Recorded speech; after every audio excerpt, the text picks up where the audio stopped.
down the middle. And then from here, I can show the anatomy as it was at the time of death. So everything is accurate. There's no rendering done. Since the cadaver was flash frozen, there were scans that were taken of the cadaver itself. And then from there, you can see the anatomy as it was at the time of death. You can also isolate or annotate different parts of the system.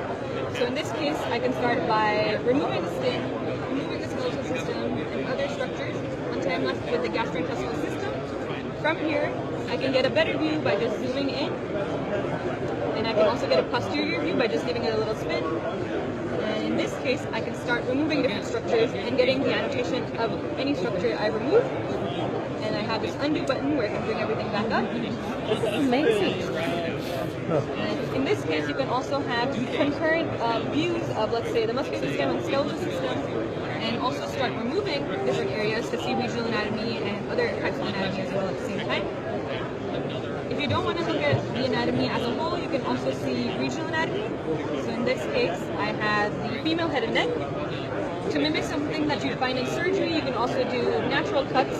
So in this case, I have an incision made, and you can also see the relationship between the skin, the fat, and other structures. And as I showed earlier, you can go ahead and also remove structures here and press this undo button. And what's interesting is these are actually the scans that were done from the cadaver. So everything you see here is what we saw at 0.6 to 0.8 millimeter thickness. And so each time I turn around, slide through these sections, I can see where you guys and you're not just limited to the head and neck, you also have areas like the brain, larger areas like the thorax and the abdomen, all the way down to the leg and foot.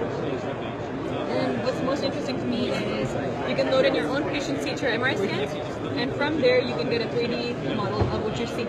So here we have a post-operative scan of a patient with a brain aneurysm, and this is the actual CT that was provided.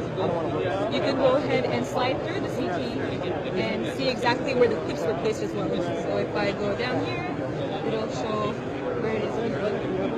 And same functionality as before. You can go ahead and make a quick cut into the 3D model and see where the clips were placed as well. So it's kind of more intuitive when you see something in 3D, where the clips were placed rather than just focusing on a CT. And then you can also add in some vasculature if needed. And you can also bring it back down. There's other ways where you can utilize this where I bring in transparent soft and hard tissue. And so in this case, you still see where the clips were placed.